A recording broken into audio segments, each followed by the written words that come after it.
Téléspectateurs d'Event News TV, bonjour. Le sommet de l'Elysée pour la paix et la sécurité en Afrique s'est tenu à Paris les 6 et 7 décembre 2013. Les travaux de ce sommet ont porté sur la paix et la sécurité en Afrique, le partenariat économique et le développement, le changement climatique, etc. 53 délégations des pays africains et la France ont participé à ce sommet, ainsi que les représentants des Nations Unies, de l'Union africaine, de l'Union européenne, du Fonds monétaire international, de la Banque mondiale et de la Banque africaine de développement. Pour terminer ce sommet, une conférence de presse finale s'est tenue ici à l'Elysée et Event News TV, comme toujours, a participé à cet événement.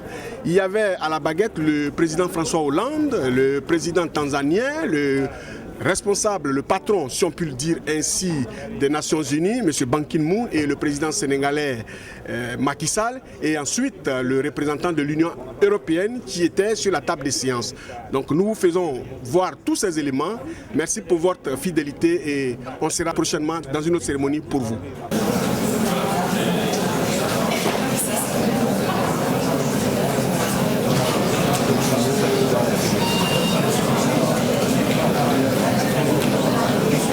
Vous êtes ici, monsieur.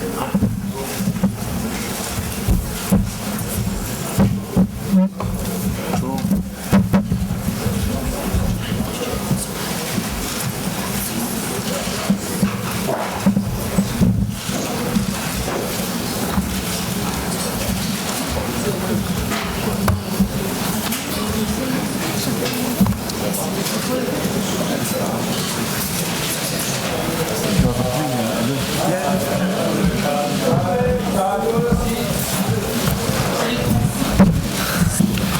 Bien, mesdames, messieurs, ce sommet dit de l'Élysée s'est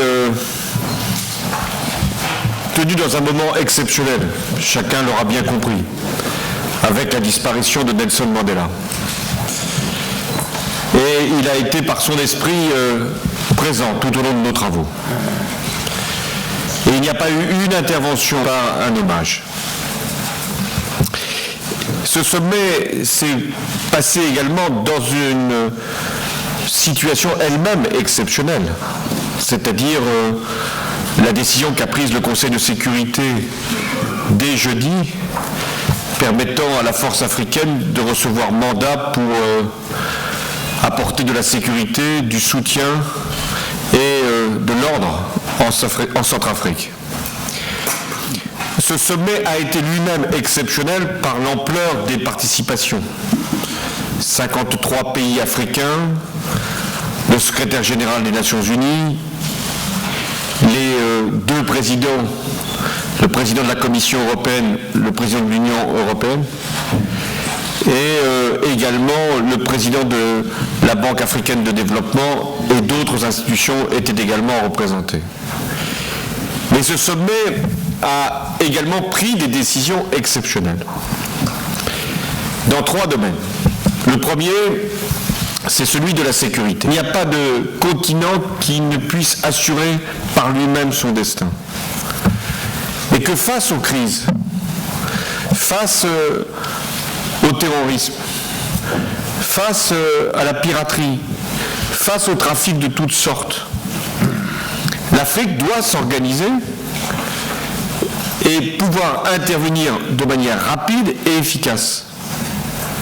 Et c'est donc le sens de cette force d'action rapide qui doit être mise en place dans les prochains mois, que la France soutiendra par une action de formation, d'encadrement et d'équipement.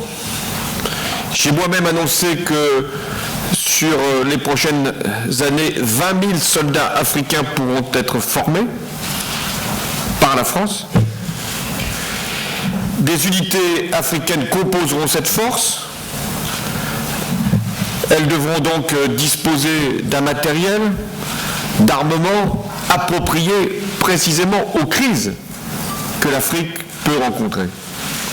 Reste la question du financement. Il y a bien sûr les opérations de maintien de la paix, où c'est l'Organisation des Nations Unies qui assure la couverture des dépenses par les États qui contribuent aux forces internationales. Mais dans l'attente d'une force de maintien de la paix, nous devons prévoir les financements pour que les États volontaires puissent avoir très rapidement un soutien à leurs propres interventions. Et je sais que l'Union européenne pourra prendre sa part. Et je veux saluer ici Herman Van Rompuy, puisque nous aurons à la fin du mois de décembre un Conseil européen consacré à l'Europe de la défense. Donc nous sommes solidaires. Et c'est ce que nous avons marqué à travers cette grande décision en matière de sécurité. L'autre grande décision que nous avons prise, c'est par rapport au développement et au partenariat économique. Macky Sall y reviendra. La France elle-même est consciente que l'Afrique est un continent d'avenir. Et la croissance que connaît nombre de pays africains dépasse 5, 7, parfois 10%. Il y a des projets qui vont être considérables dans les prochaines années en Afrique. Et la France s'est donné comme objectif de doubler ses échanges avec l'Afrique d'ici 5 ans. L'Europe est un partenaire, là encore, essentiel. Et il y aura, dans l'année 2014, la négociation des accords de partenariat économique permettant aux pays africains d'avoir un meilleur accès à nos marchés et en même temps un meilleur soutien de l'Union européenne. Là encore, la France a montré l'exemple et a décidé de doubler les interventions de l'Agence française de développement pour l'Afrique, pour des projets. Et avec, on le sait, un taux de retour, même si ce n'est pas l'intention, mais un taux de retour de nos soutiens en termes d'investissement pour nos entreprises, d'emploi en France et d'activités supplémentaires. La troisième grande décision est relative au climat, ou plus exactement à la lutte contre le réchauffement climatique. C'était très frappant d'entendre les chefs d'État et de gouvernement africains tout au long de la matinée, parce qu'ils sont conscients des menaces et des risques, parce qu'ils sont les victimes du réchauffement de la planète. Nous avons décidé de former une alliance, les Européens et les Africains, pour réussir la conférence sur le climat en 2015 qui se tiendra aussi à Paris. Donc nous avons réussi ce sommet de l'Élysée, nous avons réussi à nous donner des objectifs, notamment en matière de climat. Nous avons l'obligation d'avoir un succès pour la conférence climat et le secrétaire général des Nations Unies nous a dit son plein engagement. Et ici, le président de la Tanzanie est lui-même mandaté par son continent pour porter ces thèses. Voilà le sens de ce sommet. Moment exceptionnel, circonstances exceptionnelles, participation exceptionnelle et décision exceptionnelle. Je vais donc donner la parole à un secrétaire général des Nations Unies, exceptionnel aussi, M. Ban Ki-moon. Merci, Monsieur le Président François Hollande, Mesdames et Messieurs, chefs d'État de gouvernement, honorables ministres, Mesdames et Messieurs du média. Je tiens à remercier le Président Hollande d'avoir accueilli cette réunion au sommet qui a été très fructueuse.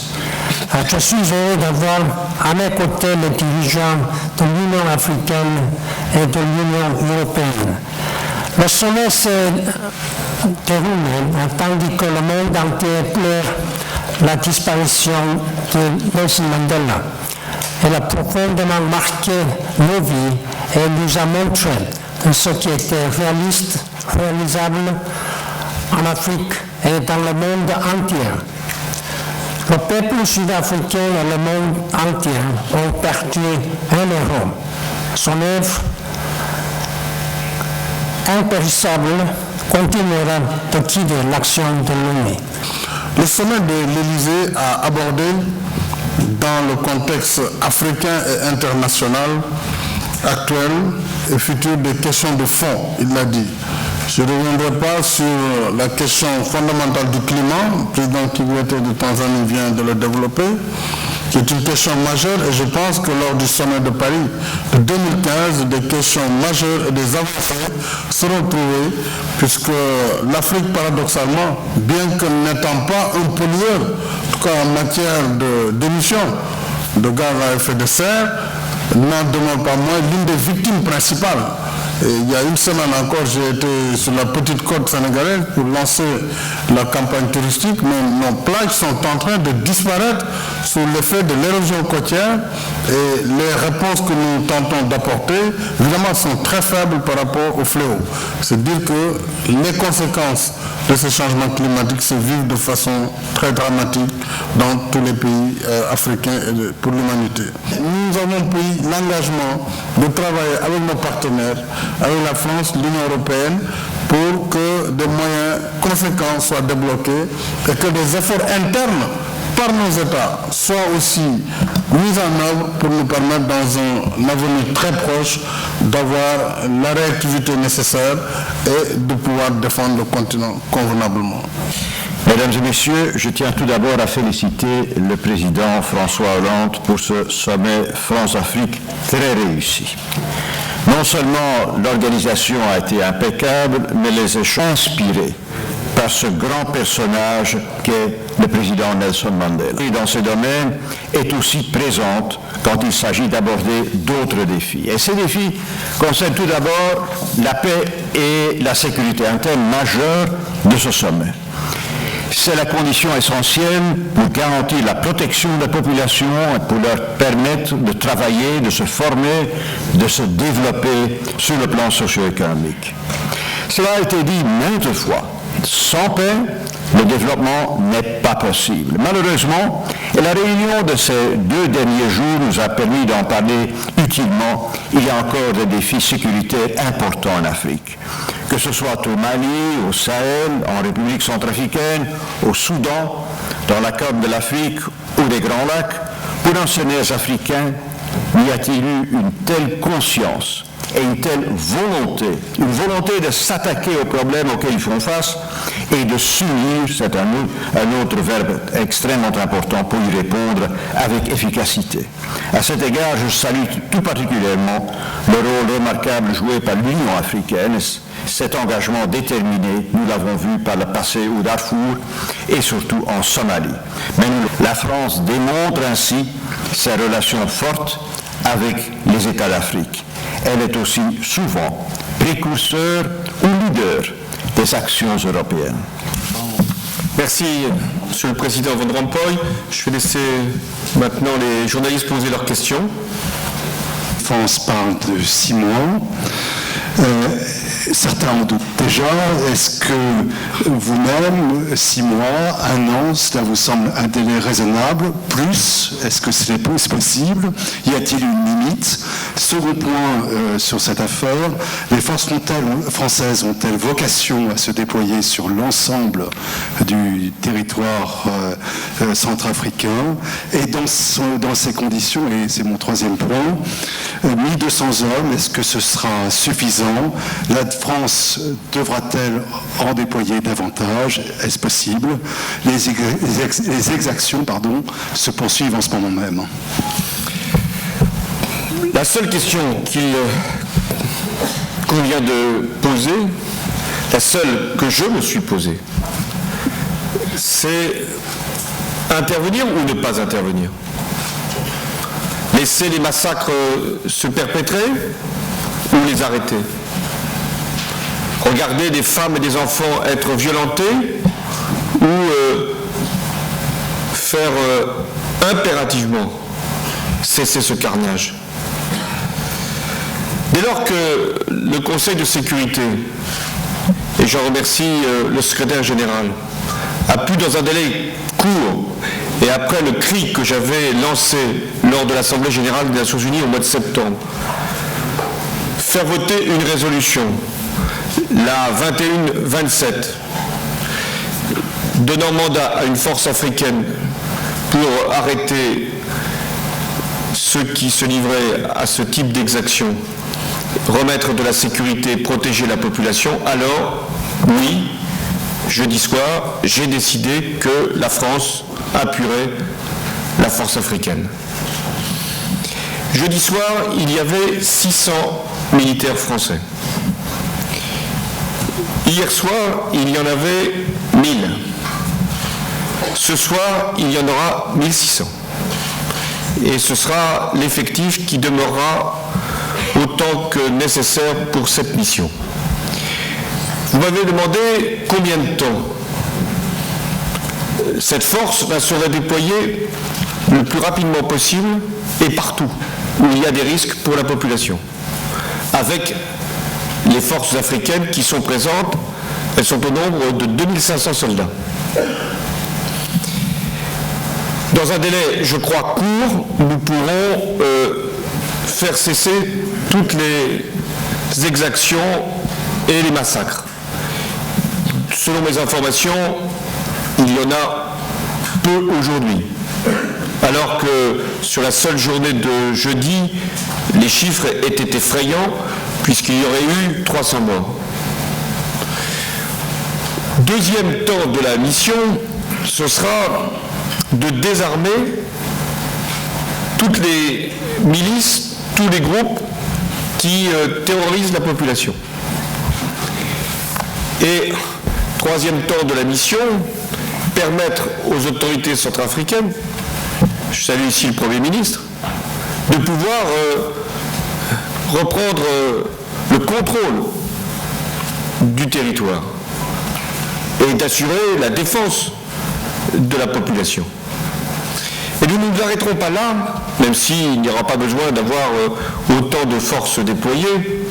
Il s'agira, là encore, comme au Mali, de conclure l'opération par la tenue d'élections. Si je fais une comparaison, et elle mérite d'être prise avec beaucoup de prudence, au Mali, il s'agissait de lutter contre une offensive terroriste, avec des groupes particulièrement armés et entraînés, qui occupaient déjà un territoire. En quelques mois, je dis bien en quelques mois, nous avons repoussé cette offensive, nous l'avons défaite et nous avons permis au Mali de retrouver l'intégrité de son territoire, de faire voter la population pour l'élection présidentielle, c'était au mois de juillet, et le second tour du scrutin pour les élections législatives aura lieu le 15 décembre. Et les effectifs de l'armée française, comme les effectifs d'ailleurs des forces africaines, devront s'adapter à cette nouvelle situation. Et j'ai dit que les forces et du chef d'état-major des armées, je veux saluer effectivement cette opération puisque nous aurons 1600 hommes et qu'il y a déjà une respiration pour les Centrafricains. J'apprenais que nos troupes avaient pu être accueillies dans des villages ou des villes avec une fois encore la liesse des Centrafricains. Il y a des voies organisées. Organisées, voilà, Monsieur le Président. Bonjour, Monsieur le Président. Je suis Monsieur Tokura, je suis rédacteur en chef de la télévision africaine Event News TV. L'ensemble des journalistes du continent africain ici présents regrettent qu'on ait réservé seulement que 3 places pour poser des questions. C'est ce que vous constatez, c'est pour ça qu'il y a eu cette dichotomie.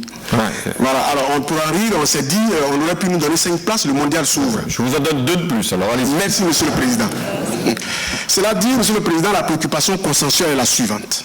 Étant entendu que sécurité et paix, qui doivent aller de pair avec démocratie, droits de l'homme, alternance politique, respect des lois fondamentales, respect du pouvoir de la société civile et religieuse, doivent être respectées, est-ce que ces questions ont été inscrites au menu de vos discussions? Étant entendu aussi que l'Afrique accuse un déficit en la matière. Merci, Monsieur le Président. Oui, il n'y a pas de sécurité s'il n'y a pas de démocratie et de pluralisme. Parce que toute entorse, toute violation conduit des groupes à ce moment-là à utiliser d'autres moyens que le bulletin de vote pour parvenir à leur fin. Et le président de l'Union européenne a rappelé, comme je l'ai fait, qu'il y a des conditions pour que l'aide publique au développement soit distribuée, et que parmi ces conditions, et c'est les seules qui peuvent être comprises d'ailleurs, il y a la tenue d'élections, la bonne gouvernance, la transparence. Ces questions ont été clairement posées. D'ailleurs, dès que je suis intervenu pour l'ouverture de ce sommet, j'ai bien indiqué que pour nous, il y avait un certain nombre de principes, parce qu'il ne peut pas y avoir d'engagement s'il n'y a pas de réciprocité, ou en tout cas d'efforts qui aillent dans le sens de ce que nous partageons ensemble, africains et européens, la démocratie et la liberté. C'est pas l'Europe qui porte ces valeurs seulement, c'est le monde entier qui y aspire. On a évoqué la figure de Mandela. Ce n'était pas pour simplement parler de l'émancipation d'un peuple, c'était aussi d'aller jusqu'au bout de ce qu'est une transition démocratique. Et vous avez relevé que chaque fois que les Nations Unies donnent un mandat à des forces africaines, que la France peut les accompagner, c'est toujours pour que ça se termine par des élections. Présidents kenyans sont accusés par la CPI de crimes contre l'humanité, une justice de la Cour pénale internationale qualifiée à 2 vitesses. Vous, Monsieur le Président, qu'est-ce que vous attendez de la CPI sur ce dossier kenyan et de la CPI de manière générale à l'avenir? Merci. Bien, il y a eu autant de questions qu'il était possible de poser. Donc je vais demander d'abord à Macky Sall de répondre, ensuite à Ban Ki-moon et après Herman s'il veut dire quelque chose. Même pas sur la RDC, Herman. Non, je n'assiste pas. Merci. Et je conclurai après. Voilà. Merci, Monsieur le Président. Alors je crois que j'ai trois ou quatre questions que je vais essayer de résumer. La première qui voudrait dire quelle est la formule qui associerait la paix et le développement. Je pense qu'un de nos penseurs, Cheikh Anta Diop, disait que la sécurité précède le développement. L'Afrique a quelque peu négligé sa sécurité devant l'ampleur des urgences.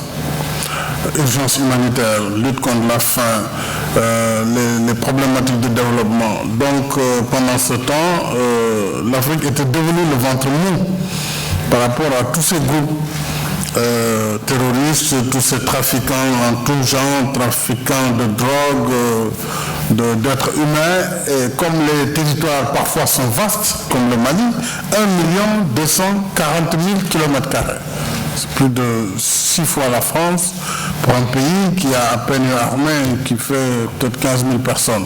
Vous voyez donc qu'il y a des défis de sécurité qui font qu'aujourd'hui, si nous voulons assurer le développement, il faut que nous assurions la sécurité et la stabilité. Donc, il est impératif que la dimension sécurité et défense soit prise en charge comme la dimension de développement. Je crois que les deux vont aller de pair. C'est les deux roues du même charrette. C'est heureux que tout le monde le comprenne ainsi. Ensuite, la culture, Madame Keïta, je pense que vous avez cité le président Mandela. Mais vous savez que quand même le combat de Mandela a été aussi un combat violent.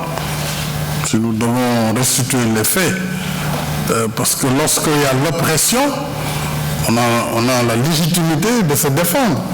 Devant l'apartheid, l'ANC a eu à développer disons une réponse parfois armée.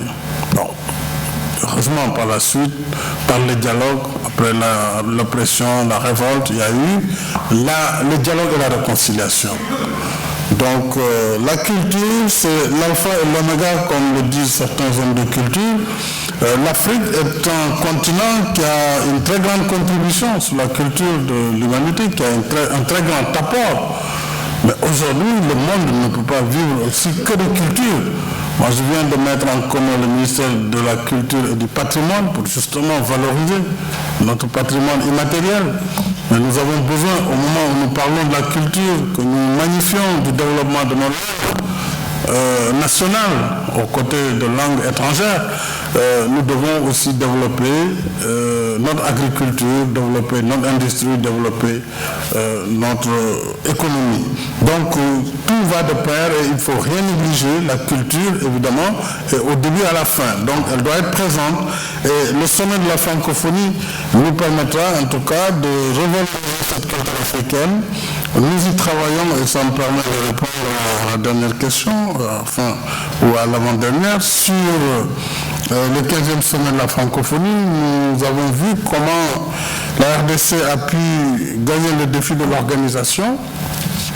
Ça va être le second sommet pour le Sénégal.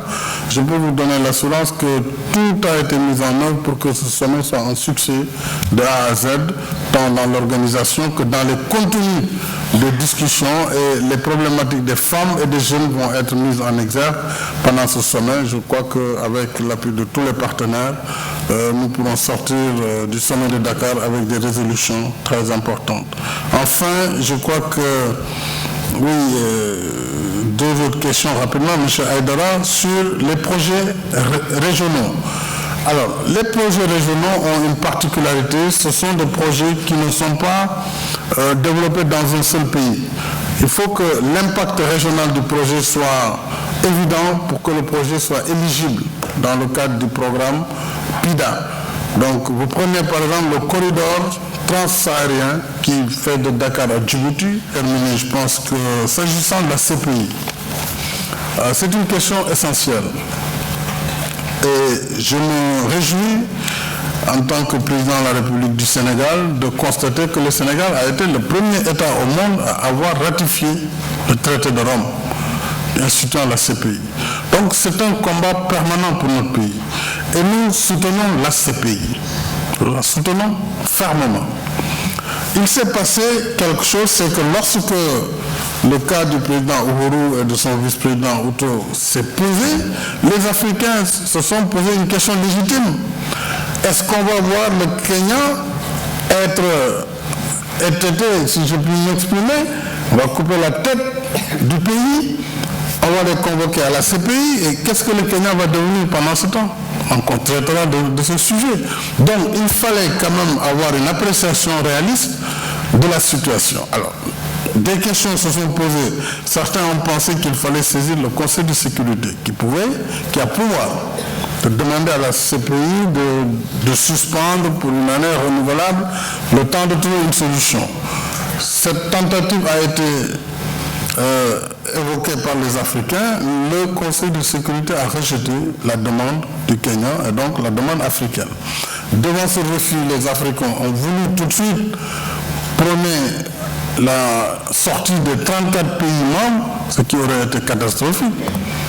Et finalement, la sagesse a prévalu. Les États partis se sont retrouvés à La Haye pour finalement faire un amendement sur le traité qui permet aujourd'hui, en tout cas, de faire comparaître le président à travers son avocat, et donc, ou bien par téléconférence, ce qui permettrait à la justice de se faire, mais qui permettrait également au Kenya de garder son président le temps qu'il soit, en tout cas dans l'exercice de ses fonctions, qu'il puisse bénéficier de cette sorte de facilité qui a été trouvée. Donc ce consensus finalement devra permettre aux uns et aux autres de maintenir le statu quo, donc de laisser la CPI poursuivre son travail, tout en tenant compte de ce que les Africains ont souhaité. Depuis ces dernières années, la France a perdu des parts de marché en Afrique. Alors même que le continent africain a connu une croissance importante. J'en vois deux raisons pour expliquer ce résultat, qui ne dure pas simplement sur le continent africain. La première raison, c'est que longtemps, la France a considéré l'Afrique comme si elle y avait des positions qui étaient acquises pour toujours. Parce que les liens de l'histoire, l'héritage, la présence déjà d'entreprises sur le sol africain faisaient qu'il y avait des marchés qui devaient venir spontanément vers nous. Eh bien non. L'Afrique, quand elle se développe, elle va vers les entreprises qui présentent les meilleures conditions de prix et de qualité. Donc il y a une prise de conscience que ce rendez-vous a encore mis en valeur, c'est-à-dire que si nous voulons regagner des parts de marché, si nous voulons doubler le niveau de nos échanges avec l'Afrique, les entreprises françaises doivent investir davantage en Afrique. et notamment dans des secteurs qui ne sont pas simplement les ressources naturelles, mais leur transformation, les infrastructures, les énergies, les nouvelles technologies. Il y a des concurrents nouveaux qui sont apparus, des pays émergents, qui apportent des financements. Un des participants au sommet me disait, c'est bien, parce que ce sont les Chinois qui réalisent des infrastructures et c'est vous, les Français, qui les mettez en œuvre. C'est déjà pas mal. Mais enfin, on pourrait faire les deux. Pourquoi il y a cette présence d'amis pays émergents? Parce qu'ils apportent le financement.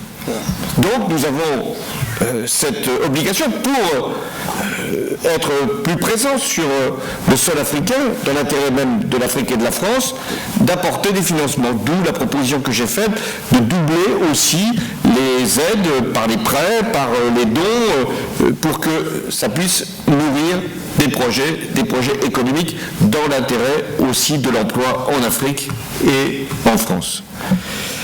Deuxième question qui m'était posée sur la zone franc. La France tient à cette zone. Non pas pour ses propres intérêts, mais parce que c'est un instrument de stabilité et de solidarité. Et en plus, il y a un lien qui peut être établi avec l'Europe. Si les pays veulent rejoindre la zone franc, ça suppose qu'il y ait un travail de convergence qui prendra nécessairement du temps et que, bien sûr, les pays qui sont déjà membres de la zone franc auront à se prononcer.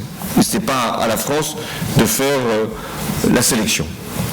Troisième réponse sur la RDC.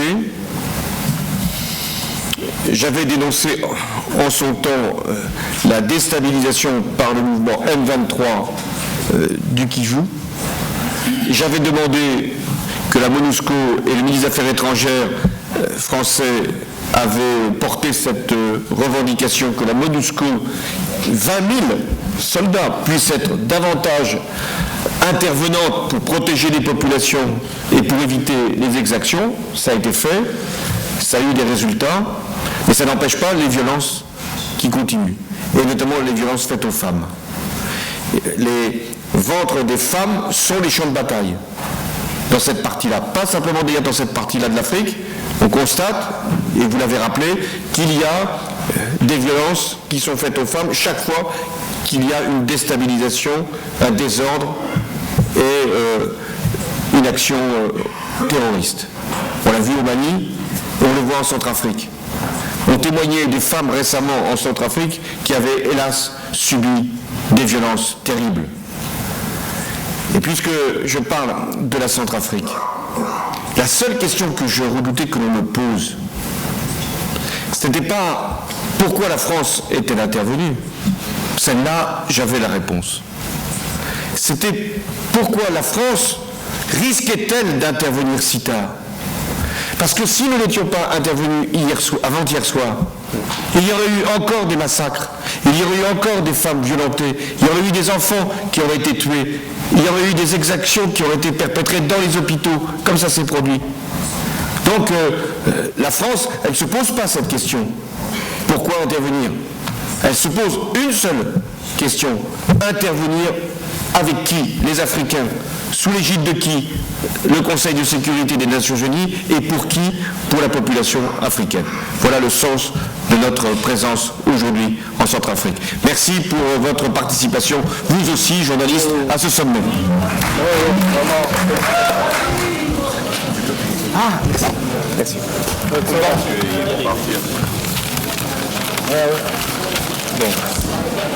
On se retrouve au Centrafrique.